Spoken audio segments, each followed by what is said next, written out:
Hello, everyone. My name is Matt. I work for Family Care. Hopefully, there's lots of you joining in and watching and going to follow along. I'm sure there'll be some that join in later. I'm joined today by Cheryl, who is one of our experienced foster carers. Thanks for joining us, Cheryl. Thank you. Hi. And today we're going to be chatting about fostering. So the purpose of the video, we're going to provide some information to people who are thinking about fostering but maybe haven't taken the first step on their journey. So if that's you, please do stay tuned. By the end of this video, you're going to have a good idea of what fostering is like, how it works, what the application process involves, and other things. So let's dive straight in. Let's dive straight in, shall we, Cheryl? The first topic we're going to touch on is the reasons for fostering and why someone might or should become a foster carer. Now, there are lots of different reasons why someone would decide to apply as a carer, and before I ask Cheryl what her reasons are, I just wanted to highlight some of the figures that we're up against at the moment. On average, there are around 90 children coming into care every day in the UK. And there are lots of different reasons for children coming into care, but the vast majority are due to abuse or neglect. And that alone can be a big motivation for a lot of people. The UK also has a shortage of over 8,000 foster carers. So those figures together, they do paint quite a scary picture. And they're part of the reason that we're doing this video today, and why we're going to do more videos like this, so we can we can reach new people and raise awareness of fostering. Now, turning to you, Cheryl, can you tell us when you applied to foster and what was it that made you think about becoming a foster carer? So, hi, I've been a foster carer now for 14, nearly 15 years. I suppose I'm one of those people that believes no man is an island and everybody's happiness and success is really influenced by the happiness and success of everybody around us. And like you pointed out, a lot of young people and children find themselves in some really awful circumstances through no fault of their own. And every child deserves to be the centre of somebody's world. It's hard enough trying to navigate your way through life. And if you haven't got a stable, loving family to help you do that, things can be incredibly difficult.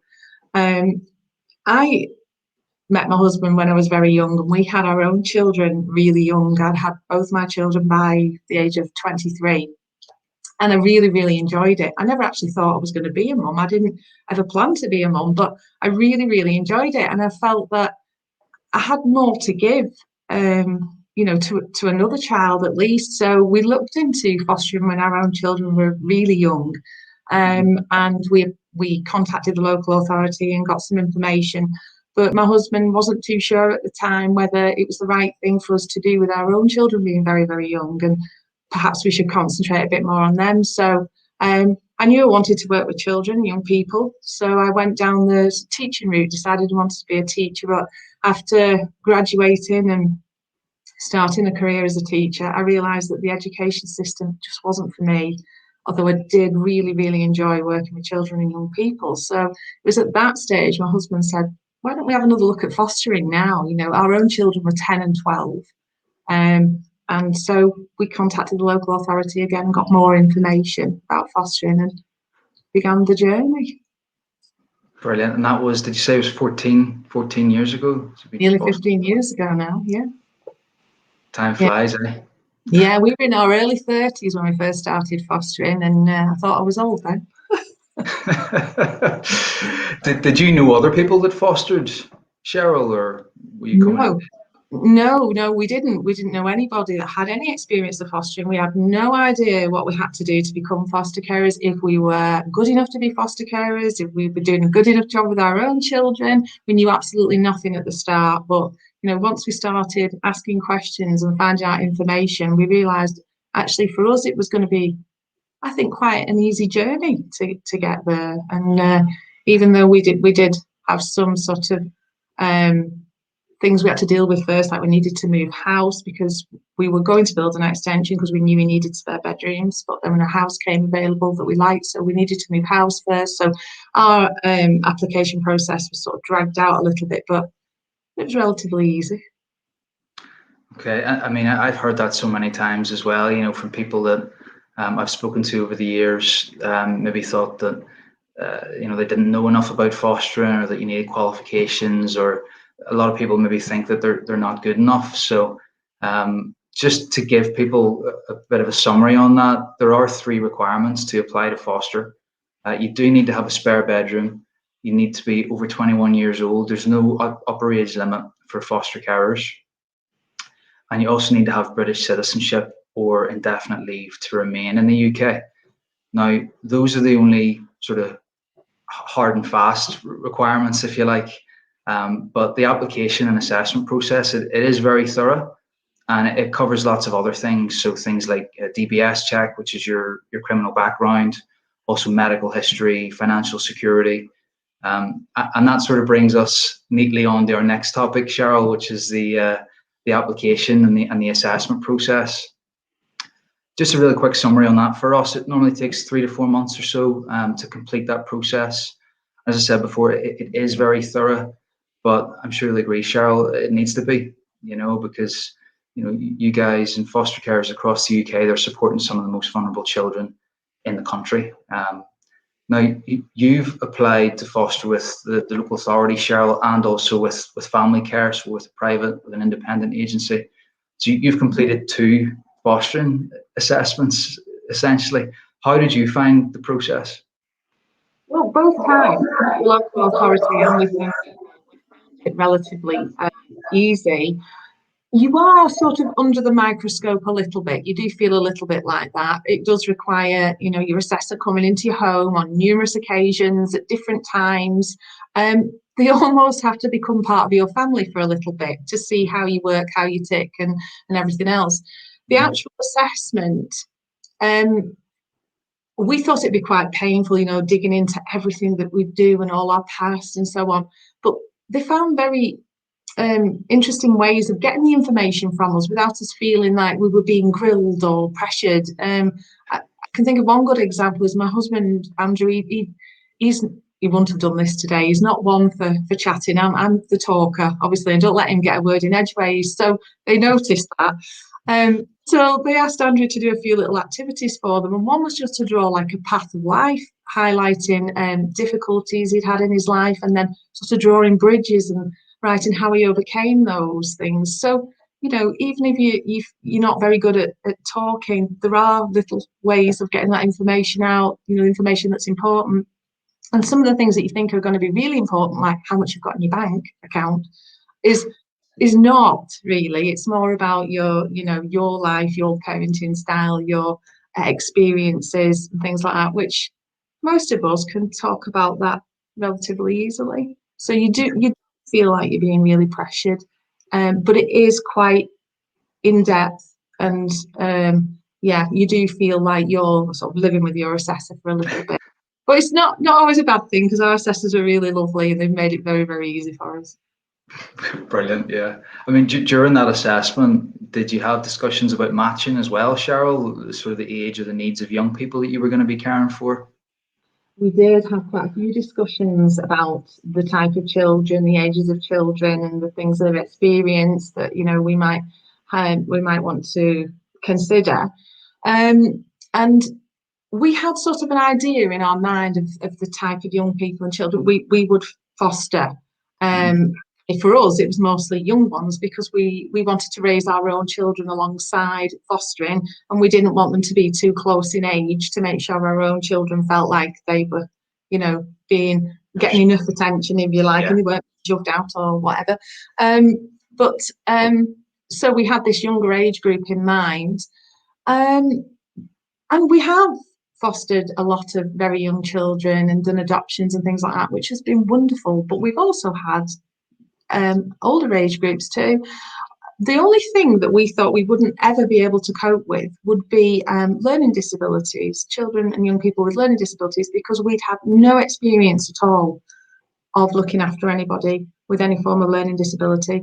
However, we now have two children we look after with learning disabilities, because sometimes when children arrive, you don't fully, especially if they're young, you don't fully know how they're going to develop.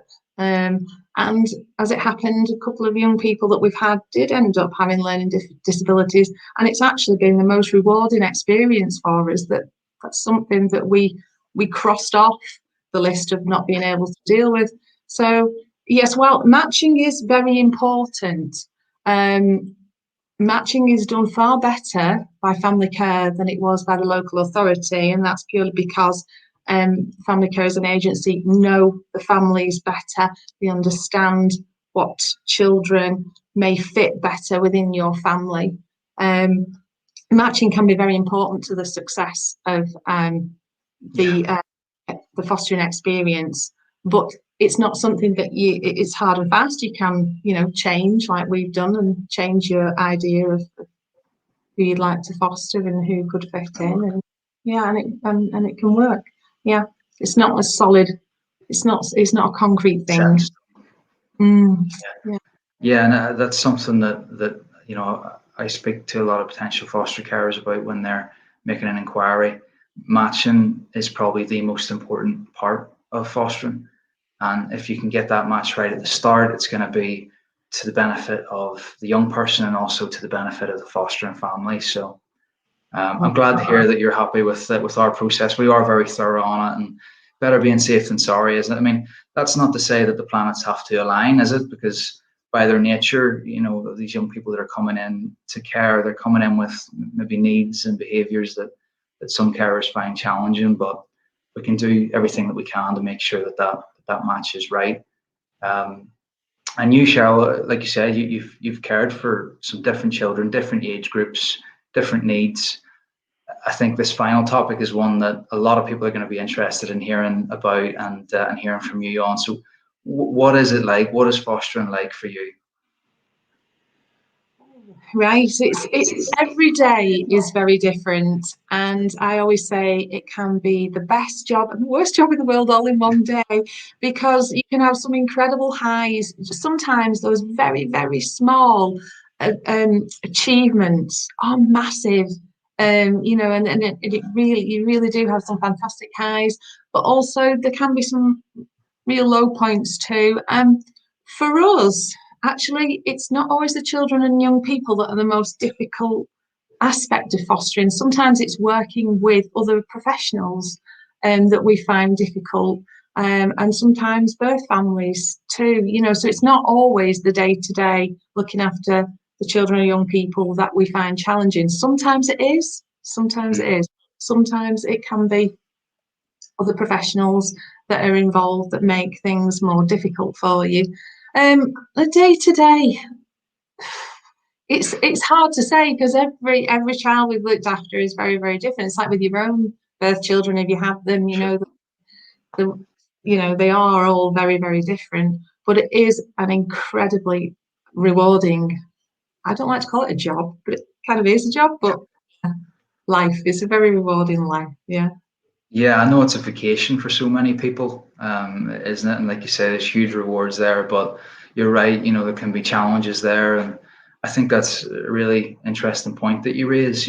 Caring for young people has challenges that it brings, but working with lots of other professionals and working within a sort of a team around the child, those professionals can be from local authorities, that can be other supporting agencies, CAMS and the like. I mean, just touching on that, Cheryl, does that highlight the importance of support for you as a foster carer? Yes, most definitely. Support is the key. It really is. And it's one of the reasons that we decided to foster for family care instead of the local authority, because of the amount of support that we get. And it's support in all forms. I mean, there's obviously the support of your supervising social worker, which is really critical. With family care, we have fantastic social workers, and they are there literally 24 hours a day, 7 days a week. That's something, unfortunately, you don't get with local authority. It's a very much Monday to Friday, 9 till 5 with the local authority. But with family care, there is somebody always at the end of the phone Sometimes you just want to ask a small question just to make sure you feel, you're doing the right thing and you can get that answer. So there's also the support from therapeutic services. I mean, this has been key for us, particularly. The work with the therapist is just that we get is amazing, and it does change lives. It really does change the children's lives. Then we also have support services who run activities for the children. They help support any direct work that needs doing with the children. They're wonderful, even down to myself, Matt, and any admin staff or anyone at family care. They all know us. They all understand our family. They all understand our children and young people. And having that proper team around makes it so much easier. Just being able to bounce ideas off people, vent if you need to. Having somebody there all the time is very, very critical to whether it works or not. And family care do provide that wonderfully. Yeah. That's great to hear. I mean, just following up on that, there are things that all foster carers should receive, aren't there, Cheryl? So the support that all carers should get is 24/7 phone support, full training, a competitive fostering allowance, and your own supervising social worker. So regardless of which agency you go with across the board, that is the minimum that you should be getting, isn't it? And the additional support that you're talking about, is things like regional support workers that you mentioned in the support services. Our team, like you said, Cheryl, they actually organise a lot of activities for our young people, life enhancing activities. We call them, things that they might not have done before, going to Alton Towers or X Factor Live. Well, although I think our registered manager Dave is still debating the life enhancing value of X Factor Live. But there are other things there, like you said, the therapists and the monthly support groups, the training. So what I would say, and I'm sure you'd echo this, Cheryl, if you are speaking to another agency about fostering, ask them what additional support they offer, because you should be receiving those 4 bare minimum requirements, which is 24/7 support, the training, the social worker, and the allowance. But what additional support are they offering over and above that? I think that would be really key. Would you agree with that, Cheryl? Yeah, we did speak to a number of agents, and it was family care offer of all that additional. I mean, of course, I didn't even mention training or allowance or anything like that. The training with family care is absolutely fantastic compared to what we did receive with the local authority. It's very, very useful training and it can be tailored to what we need as well, which is amazing. But yes, this is why we chose family care, because they do offer a lot more than some agencies do. Yeah. So I think the key takeaway from that is just make sure that whichever route you go down, whether that's private or whether it's council, make sure you fully understand what support you're going to get. If you're properly supported, then the children that you care for are going to benefit the most. So you owe it to yourself, as well as the young people that you're going to care for, to be comfortable with what that looks like. Just got a couple of questions that have come in here, Cheryl. So we've got one here that's from Alan Graham, and he asks, is there an upper age limit for foster carers? My wife and I have been discussing this, but we weren't sure if we were too old. He said he's 71 and his wife's 68. So do you want to answer that one for us, Cheryl? I don't know the answer to that. I don't think there's an upper age limit, but you're right. You're right. So there's no upper age limit for foster carers. You would have a medical as part of your assessment. So it's important that carers are emotionally and physically healthy to manage the stresses of the role. But there's no upper age limit. What's most important is what you can offer a young person. Let's see, we've got another question here. This one's anonymous. Can you foster and work at the same time? My friend does respite and she still works. So I'll answer that one. You can foster and work at the same time. What we would say is fostering needs to take priority quite a lot of the time. So you'll be responsible for taking young people to school and to see their family time a couple of times a week. There'll be appointments and meetings that you have to attend, and you have to attend training. So if you can do all that and prioritize that and manage work around that, then absolutely. With regards to your friend that does respite, so we call that short breaks fostering. And what that is it's weekends and school holidays. So if you've got a 9 to 5 job, it probably could work quite well alongside short breaks. You still do need to prioritize fostering a fair bit. And what we would say to people that are coming through inquiring about that is you'd need to be available for probably 2 weekends a month for short breaks, and then during the school holidays. So hopefully that answers that one.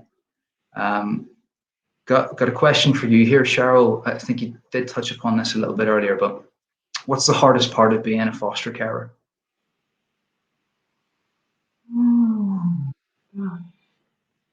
Sometimes you want to be able to help a young person more than you're able to help.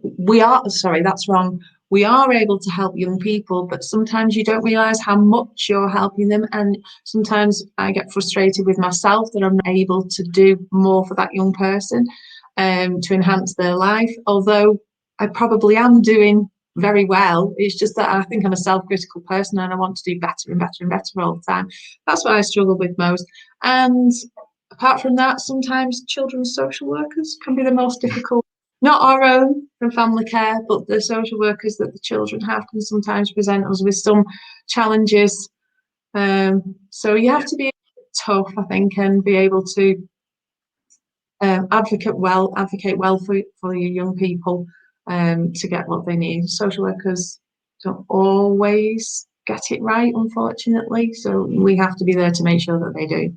They are human, aren't they? Oh, I think they are, at least. I'm told they are. I'm not sure if that's true or not, but yeah, and I think that's a really important point you make as well. You want to do your best. You want, to help more than you can, and it's something I've heard a few times in the past. I want to help so much. I don't want to let them down. I don't want to fail, and that makes me think that if they did leave or if things didn't work out, I couldn't do it. I couldn't sort of carry on. I think that's what would make you potentially a good carer, isn't it? Yes, You care like that. Yeah, and you need sorry, go on. So you need to care. A lot of people do say to us, and it's something all foster carers hear on a daily basis, oh, I don't know how you do that. I couldn't foster, I couldn't give them up. Yeah, obviously we wouldn't be human if we didn't get emotional about the children and young people we care for. And yes, it's very hard when they do move on or return home or go for adoption or whatever. But the fact that they've managed to move on successfully is an achievement, So yes, it's hard. It is hard, but it's also extremely rewarding. And yeah, it's what we do it for. Thanks for that, Cheryl. I can't see any other questions coming through here. So if it's okay, I have one final question from me to you, if that's all right, Cheryl. What would you say to people that are thinking about fostering or wondering, about becoming a foster carer? I think you need to look into it further. You need to speak to somebody, whether it be family care or another agency or whoever. Get the full information, like you said, Matt. Find out, what it's all about. Find out how you'll be supported. Have those conversations about the type of children, young people, the ages or whatever that you feel that you can foster for. Just get as much information as you can. You'll know once you've spoken to everybody and got that information, whether it's for you or not. But yeah, just you've nothing to lose by having a go, only things to gain. And the young people, children, young people will obviously have a lot to gain from any more foster carers that we can recruit, because as you said before, there's such a shortage of foster carers. So just find out, go further. Cheryl. Brilliant. Thank you so much for that, Cheryl. Really appreciate that. I hope everyone has enjoyed that as much as I have. It's been great to get your insight and your opinions and your experience. I think it really does make a big difference, hearing from someone that's really in the role. Just before we go, there might be questions that people sort of weren't comfortable to ask, or maybe, there's other questions that that we haven't quite covered. We do have an FAQs page on our website. And so I'm just going to share that on the screen now. Hopefully you guys can see that. And you can go on there and you can see the different, lots of different questions on fostering. We've got them broken down into 4 sort of columns. So who can foster, the assessment process, allowances, and fostering itself. You just click on those and you can find out a bit more about fostering that way. While you're on the website, you can also make an inquiry. So you can get in touch with our fostering team for friendly chat. They'll call you back, or you can give us a call on 0800 5677 677, and we can chat that way. This video, it will continue to be available on our Facebook page. So I know you're delighted to hear that, Cheryl. If anyone watching or listening has friends or colleagues or co-workers that weren't able to make it today and you find this interesting, please do give it a share. As I say, we want to reach as many people as we can. But I hope that's been really helpful for everyone. I'd say thank you so much for joining us, Cheryl. It's been great having you. No problem. The next video that we've got then, it is on the 12th of May, 12 p.m. again. And just, we're going to sign off. We're going to leave you with a short 30-second animation on the 12 steps of the fostering journey.